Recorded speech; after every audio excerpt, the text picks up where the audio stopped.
I guess I started hearing about JEBS choke tubes, I don't know, 7 or 8 years ago from Kevin Beavers and Brandon Johnson, who lived there in Fayette County, kind of close by to us. And I remember Kevin said, man, you really need to check these guys out. Like, their choke tubes are legit, and they're the real deal.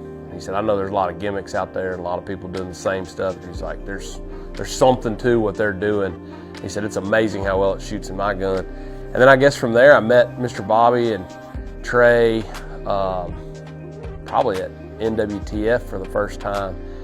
And we kind of got to know each other there across a couple years. We participated, both of us, in the Drake Field Expert program and stuff. And just about from earliest time I met Trey, he was pestering and pestering. Come on down here to South Georgia and turkey hunt with us. And, you know, a lot of people offer invitations that are really gracious like that, and I didn't really know, you know, whether I should take him up on it or what their turkey hunt was like. Well, finally this year, I was talking to Dylan and just said, I don't know, why not? Let's go to South Georgia. Let's see what it's all about. And it's well worth the drive. We here.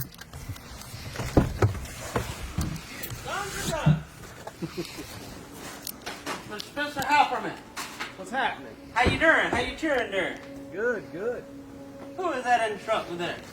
Oh, that's that. You that Instagram guy, Dylan. That's it. That's him. So it was a little bit cloudy, and we stayed pretty close to the truck to listen there right at first light, just because we weren't sure exactly where they were going to be roosted. It could have been 1 or 2 or 3 places, and there was kind of a creek that ran through there, and so based on where they gobbled was going to kind of depend on how we got to them. And so we were waiting kind of from the truck to decide exactly how we were going to get around to them. Well, when they gobbled, it was a little after 7, and it was pretty, I mean, they didn't gobble early, so it was pretty close to fly down. And by the time we could kind of get in position, they'd clearly pitched down. You could hear the difference in their gobble. And we got to the edge of this cutover, and they were out in the cutover. We'd kind of been in the swamp, so we were coming up a ridge, we were in a low depression and coming up onto this cutover where the birds were gobbling. And Mr. Bobby said, I think this is going to be our only tree. And I mean, it did the job, but it was definitely not an ideal tree for hiding everybody, because me and Mr. Bobby are sitting side by side, and Dylan was kind of right behind us on his knees. And I mean, we really weren't hid. It was just literally the only place that we could sit down.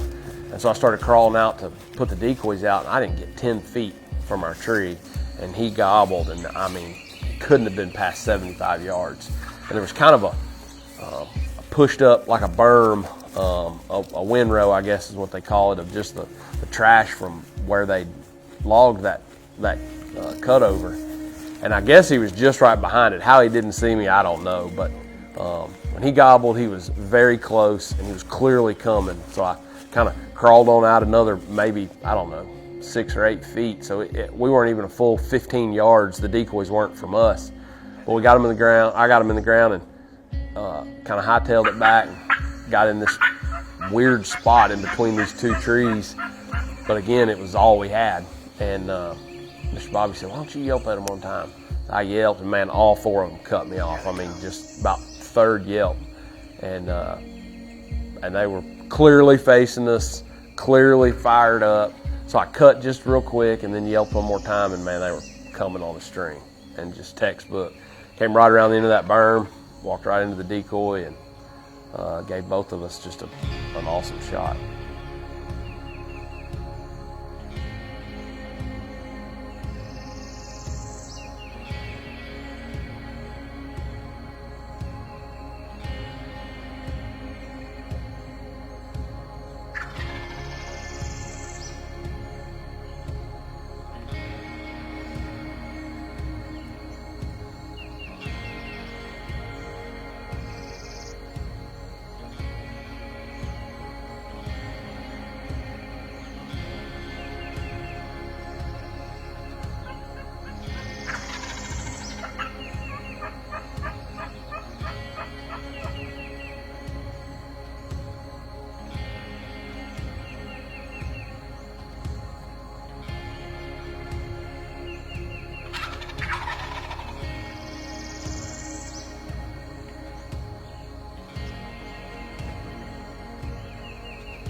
I guess this was a hen right here. Was it?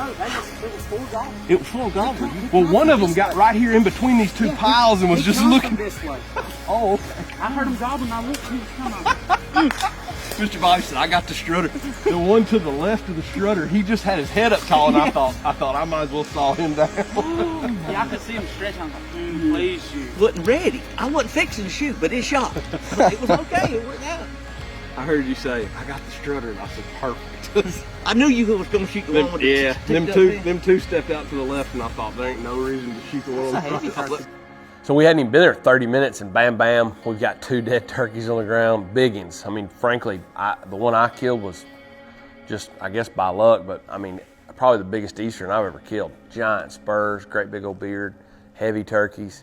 Before we could even take a picture, Pender and Lovey are kind of on the other side of this swamp, probably a half a mile away, but just a body of water between us and them. Bam, we hear them shoot. They fire up the text message. We got 3 turkeys dead. It's been 30 minutes.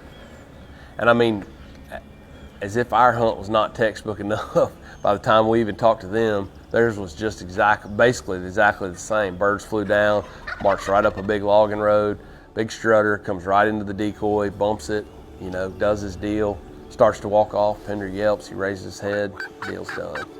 So we're pretty fired up. I mean, we hadn't been hunting in South Georgia 30 minutes total, and we've got 3 dead gobblers on the ground. And the rest of the day to just kind of hang out and chill. Pressure's off at this point. I'd say that's good turkey.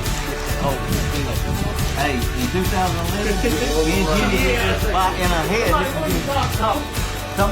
Hey, in 2011, 12, 13, 14 vision, we'd be sitting here just doing our best, doing something, and somebody, hey, what time is it? 8 o'clock? And then you say, oh man, why you do that? Learn.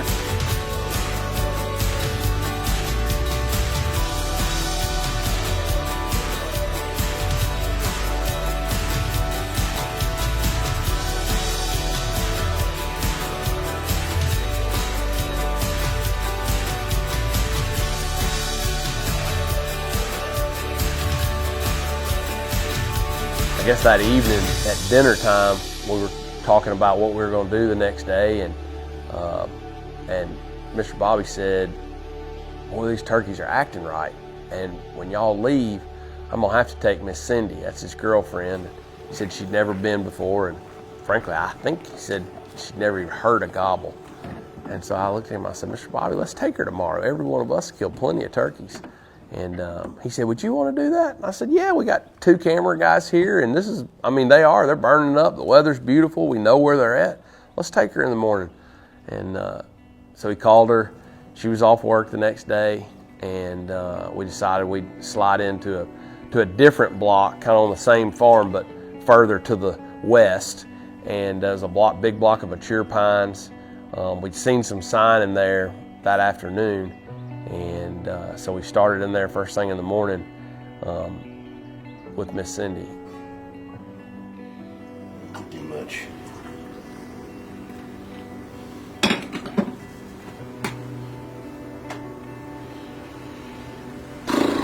Right, here we go. Gotta give Miss Cindy a turkey this morning. Mr. Bobby says she's never been. So. When we got there, it was real windy, and in pines, especially when it's real windy, it's just kind of a lot of noise, and you can hardly hear. And so we were struggling to hear a gobble at all. And then when we did hear the gobble, we were really struggling to kind of pinpoint where it was, because there were 2 or 3 logging roads that went through there. And when we finally kind of pinpointed where they were, we realized we had a long walk. So we had to cover probably 500 or 600 yards to get in the game. And by the time we got to where we wanted to set up, he was on the ground. And not only was on the ground, he was kind of going the other way. This logging road kind of wrapped around this block of woods, and so we had to kind of call him back to us. And as soon as we set up and yelped, they gobbled. And best we can tell, it was either 4 or 5 of them. They gobbled good, but they you could tell that they were definitely heading away from us. We really thought we kind of missed the boat because we were behind them.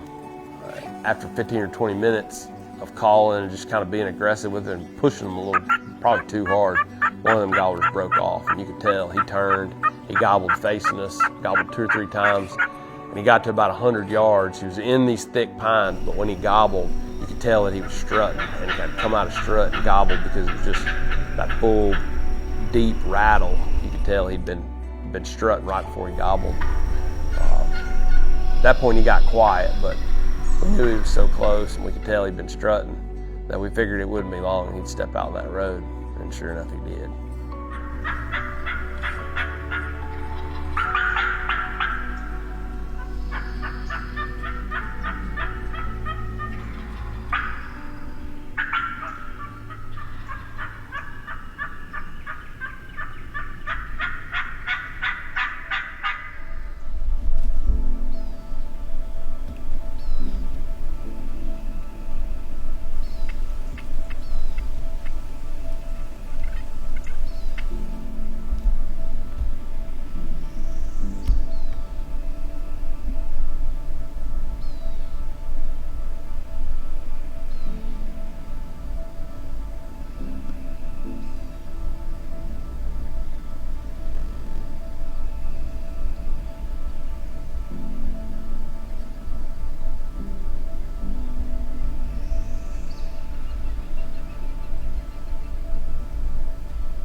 You know, it's always fun to see somebody shoot their first turkey, especially somebody who's thought about it and been around it enough. And Miss Cindy's definitely been around it. I mean, she's right here at the JEBS facility a lot, and I'm sure Mr. Bobby and Trey and everybody are always talking about turkey hunting. And so she was clearly fired up about it, and she was nervous, and we were nervous for her.